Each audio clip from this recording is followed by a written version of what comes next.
Work hard. Be somebody. Be something more than what you see in the mirror. Let the world be your mirror. Don't let them judge you, because the mirror can't judge you. You judge what you see in the mirror.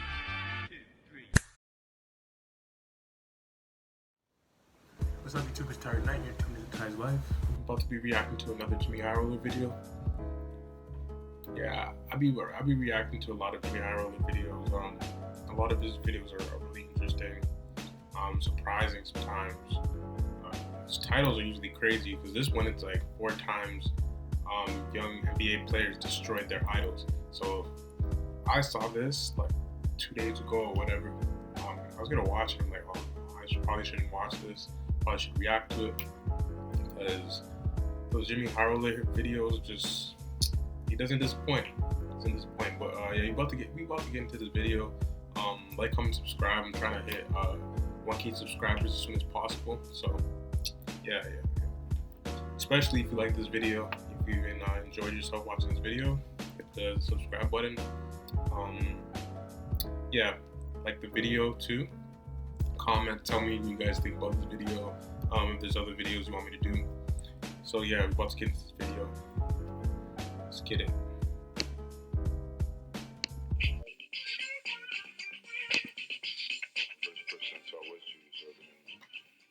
So much creativity to the game. Here comes Julius Erving. You know what's next. Oh, what a shot by the Dodgers. You know, they're under the hand against the Lakers. We're behind the basket. We all try to do it once he did it. What a play by Erving. That's a play that only Julius could make. I guess I would have never had those visions if I hadn't have seen Dr. J in his time. Yeah, because there's always that one person that even if you were to say, oh, Jordan's the GOAT, there's always one person he's like, if it wasn't for him, he wouldn't be Jordan. If it wasn't for Jordan, if it wasn't for Dr. J, Jordan wouldn't be Jordan. If it wasn't for Kobe, if it wasn't for Jordan, Kobe wouldn't be Kobe. Like, same thing, LeBron and all those people. Like, they always have their idols and people that they looked up to. And then again, LeBron, I feel like LeBron would have been LeBron either way. Because LeBron is just like, he's just physically gifted. I'm not saying he's the greatest of all time. Jordan is, but I feel like LeBron was just destined to be that guy. Because like his build, I feel like Jordan's naturally like talented. He just, the way he can jump, like he might be more gifted like in a way of just like jumping like 48 vertical. That's crazy. And like he's probably naturally athletic, because his younger brother, 5'9", Duncan and stuff like that. If you guys know about Jordan's brother, but yeah, but as far as like built, like LeBron always had that. Like, you can see him like, okay, he's gonna be like up there. He's gonna be one of those greats, because the way he's moving and plus his build, like he was just meant to do it. So, but either way, we still don't know. Maybe if it wasn't for Jordan, LeBron wouldn't be who he is, or if it wasn't for Magic, LeBron would be who he is. So I don't know, but yeah, you guys know what I'm talking about. You see LeBron's build from when he's younger, like when he's playing basketball and the way he's moving, he's gonna be a like top player. So for sure. No matter where a player comes from or where he ends up, almost everyone who's laced up and stepped onto the court has looked up to someone. A player who inspired and motivated them to strive for greatness. Michael Jordan looked up to Dr. J, Kobe looked up to Mike, Devin Booker looked up to Kobe, and Tyler Herro looked up to Devin Booker. But unlike them, the vast majority of us will never get to play against the players who we looked up to. It's only something we can dream about. But what if you not only got to play against the player who inspired you, but you also balled out and beat that player at his own game? What if you used your arsenal and skills against the man that taught you those moves and gave him buckets in the process? I'd say such a feat would fall in the category of every hooper's dream. Well, throughout NBA history, many future stars went on to do just this. Even the GOAT himself. On April 5th, 1985, a rookie Michael Jordan got to face off against his childhood idol, Julius Erving. But this wasn't the first time they had played each other. Earlier that same season, they had 3 other games where they were virtually evenly matched, going toe-to-toe, bucket for bucket. But in the last matchup of Jordan's rookie season, the scale of their brief rivalry would tip drastically. MJ dealing with Dr. J, fairly similar to how he dealt with everyone else. I remember when I was a kid, I met Dr. J once. I guess I'm here because Well, a good friend six, told me seven, that talking could help. So Back then. Johnson 6.4. Michael's going to take an 18-footer and he'll zip it. Alley-oop to Jordan. He's going to be right there. Officially has 10. Oh, Jordan and stayed with it. Jordan, the turnaround dotted line. 2 for Jordan and he has 11. Oh, look at that move by Michael. Watley to Michael, takes it in, reverse, yes! Holy Toledo, what a play by Michael Jordan, and he has 19. Right, and he wanted to take a three-pointer when he left the Opals, who are fighting back. Jordan gonna shoot it from 18. Yo, Jordan is different. Yo, he's different. Yo, did you see that? The double clutch, then the shot it. Who does that? Who puts it back? Like who does the puts it behind their head, then clutches it and then shoots it? Like, how do you guard that? Like, how do you guard that? What? It's crazy. It's crazy. I don't know how he does the things he does. Like, to be able to glide in the air like that for that long, that's a talent. Like, I don't know who else does that. I don't think anybody else does that. I haven't seen anybody else do that. But like, he's just like he always does that double clutch coming down. Even in 2K, if you guys play 2K, you know Jordan does that one hand shot when he double clutches and he's still like in the air and his defender comes down and he shoots it. Like, how do you guard that?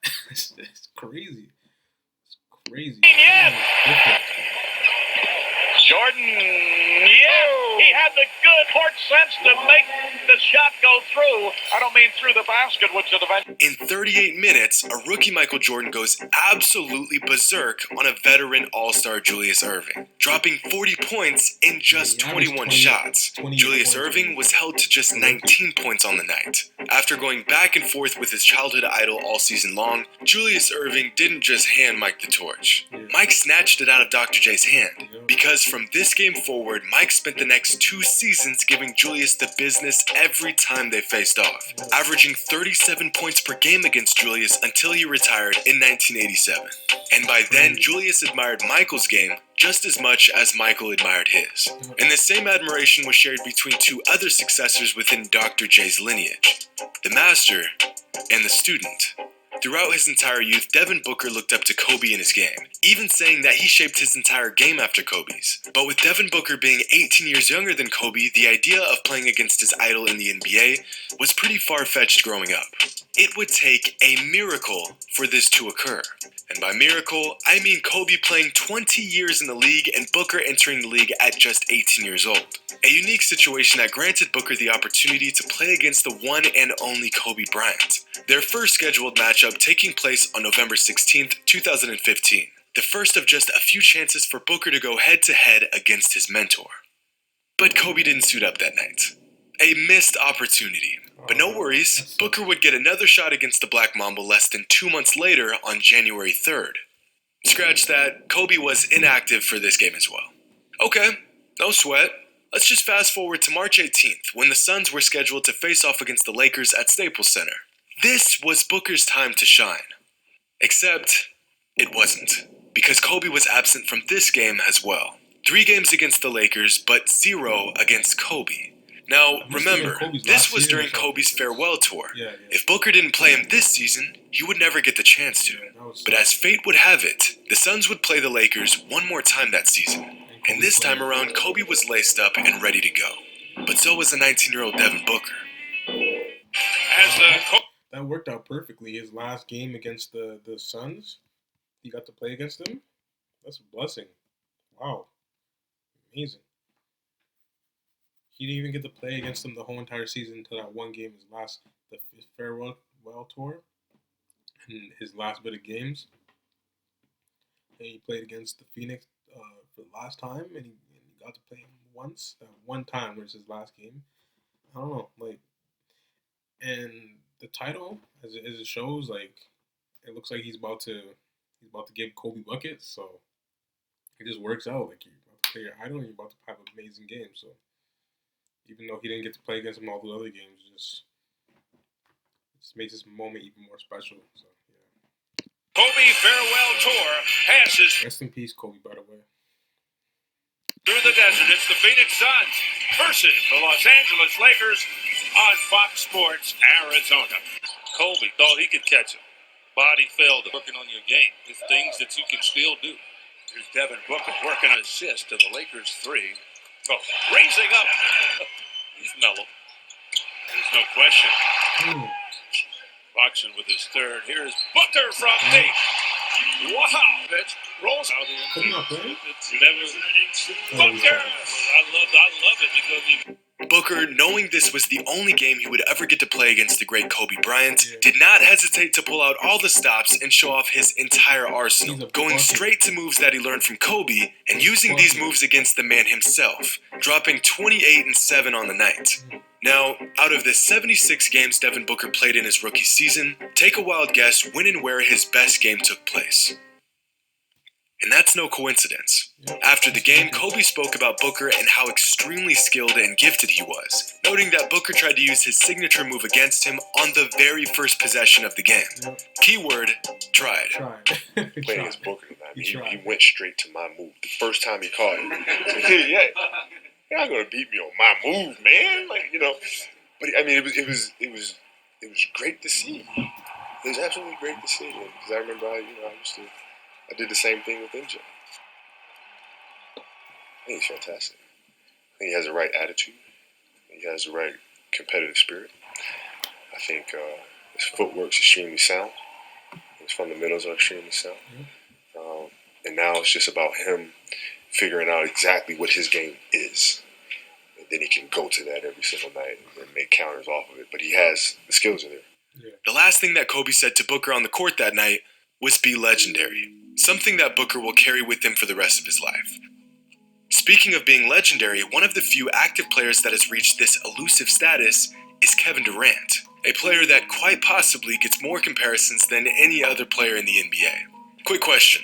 What do you call a young, extremely long and tall forward who can shoot the ball well? Kevin Durant. You call him the next Kevin Durant. Or at least that's what we continue to see from basketball fans year after year with up-and-coming players that even slightly resemble KD. But one player that has lived up to that title better than anyone else is Brandon Ingram. Ingram got comparisons to Kevin Durant dating way back to high school. He's the closest person to Kevin Durant. As far as like skill set and size, yeah, for sure. When everything down to his demeanor, playstyle, and stature reminded fans of the Slim Reaper. And this is exactly by Brandon Ingram's design. Yeah, did you have a favorite player? Somebody that you idolize or somebody that you try to model your game after not necessarily when you were 8 years old, but I mean when you realized, oh shit, I'm tall, I'm athletic, I can shoot, like I can play basketball, like this is who I want to be on the court. For me, it was always Kevin Durant, really. I watched him in high school, I watched him in college, and I've definitely watched him from his rookie year to this point. And that like when I seen him, I'm like, yeah, I want to be like him. And you could say that Ingram did a solid job of shaping his game after Kevin Durant's, since KD had this to say after playing against Ingram way back in 2016, before Ingram even played a single game in the NBA.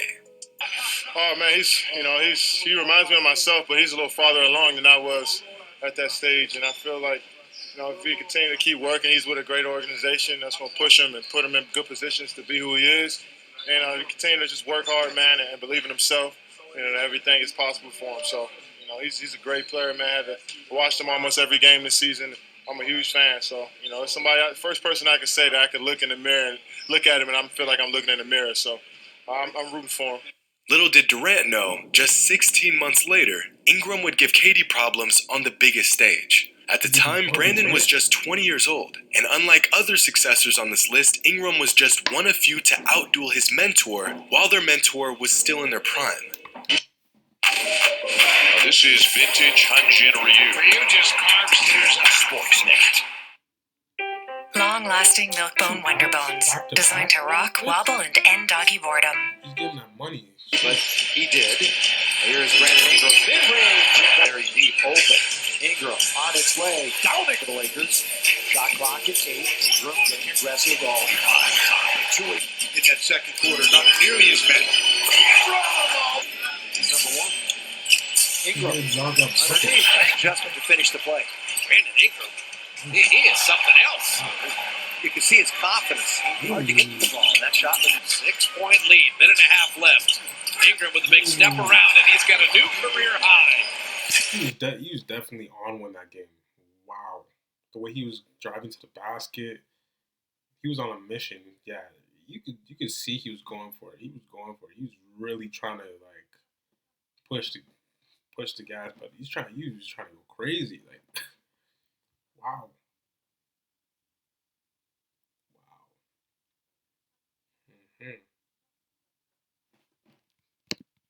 So near the foul. Let's go.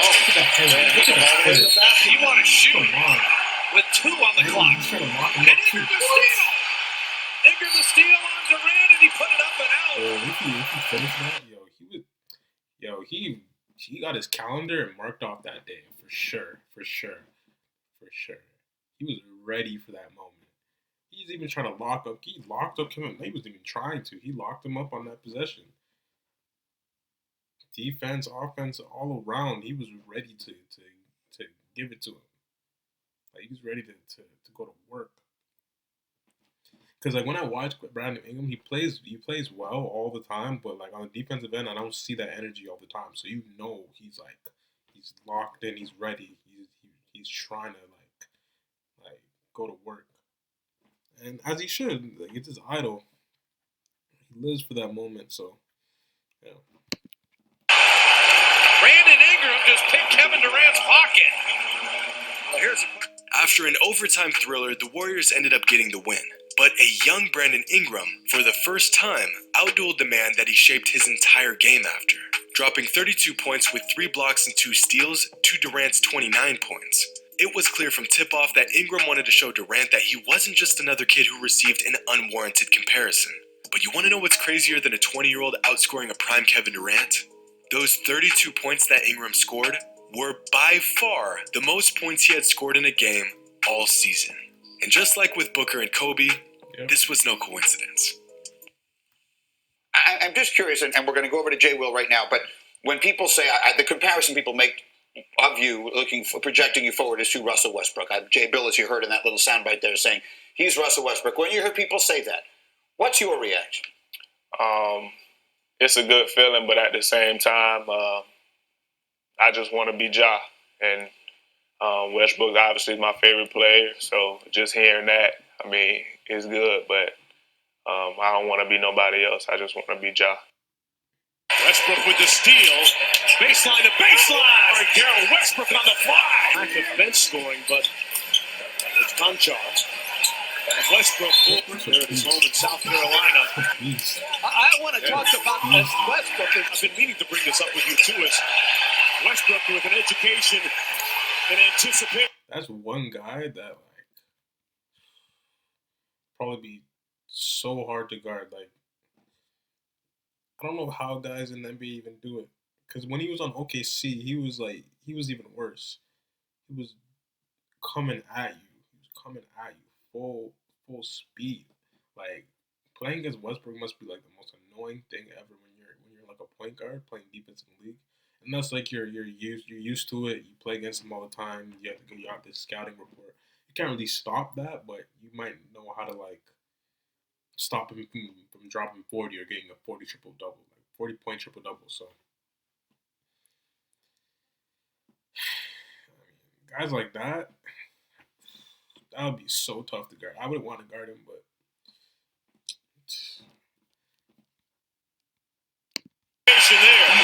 honestly, you didn't think all these stories would be in favor of the little guy, did you?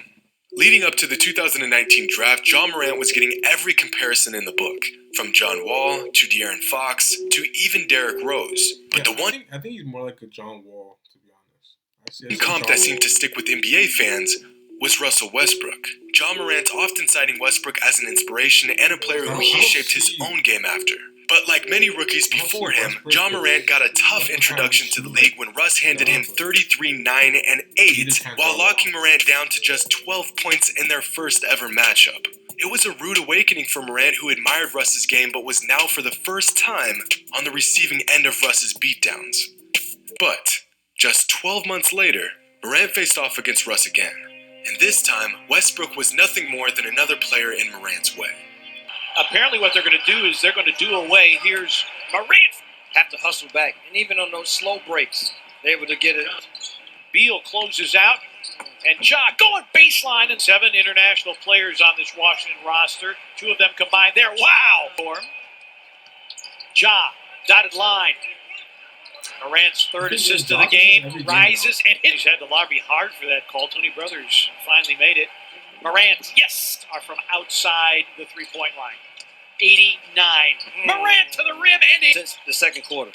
Morant, full head of steam against Neto. Yes! A winning record on the road and a losing record at home. The only thing is, I don't see this being like as special as the other ones, because I feel like Ja's actually doing this. Like, he's been doing that from last season and the lockout and stuff like that. Not lockout. When they canceled the NBA for a bit and they came back, like before that, he was already doing that, and then this season he's putting them on like really good numbers. So I don't think this game is that special because Ja's already doing that, and those other guys are like rookies or whatever, and they're just trying to find their way in the league, and they just had like their biggest game of that season was against their idols. It's not really the same situation as Ja, but unless he drops like 40, I don't remember 40 or 50. I don't remember Ja dropping 50, unless I forgot. But he probably, if he had a 40 Morant game, then okay, floats it and hit. Winslow. Morant for 3. Bingo! Why not, young fella? Why not? In their first matchup since Morant got shut down, Ja completely flipped the tables on Russ, going for 35 and 10 on 61% shooting, giving Russ buckets that he learned from Brody himself. Things got so bad that at one point the Wizards had to switch Russ off of Morant to try to stop his offensive attack. But Russ and the Wizards couldn't stop him. He was just too quick, too shifty, and too good. And quickly, Ja has gained the respect of the man he was once compared to. If Russ was holding a torch here, he'd be handing it to Ja. All of these players once dreamed of just playing in the NBA. The idea of getting the best of their childhood idol, nearly impossible to even fathom. Michael Jordan was in the 6th grade when Julius Erving won his first ABA championship. Devin Booker was 9 years old when Kobe dropped 81. By the time Durant won his first scoring title, Brandon Ingram hadn't even played his first AAU game. And when Russell Westbrook won his MVP, Ja Morant was a role player on his high school basketball team. The odds of these young players going toe-to-toe with the men they look up to, slim to none. And yet, those odds never stopped them. Makes you wonder if anyone watching this video right now will accomplish this same feat. As they say, work until your idols become your rivals. Hope you all enjoyed, and as always, until next time.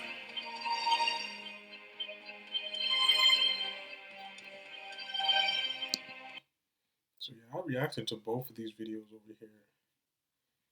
Yeah, so you guys can go back and watch that. Those are my last 2 videos I reacted to. Yeah, that was a great video, as I expected. Yeah, he always shows you the stats, all these stuff to like back it up, the information to back it up, and like he makes his point. Like those 4 moments were really special, and they destroyed their idols. So you have to work until your idols become your rivals. So yeah. So yeah, like, comment, subscribe, share. Trying to get to 1K subscribers as soon as possible. Feel me? I'm trying to run it up. So yes, definitely hit that subscribe button. Hit the notification bell beside the subscribe button. Yeah, share the video, like the video, comment, tell me what you want me to react to next. And yeah, stay lit, stay blessed.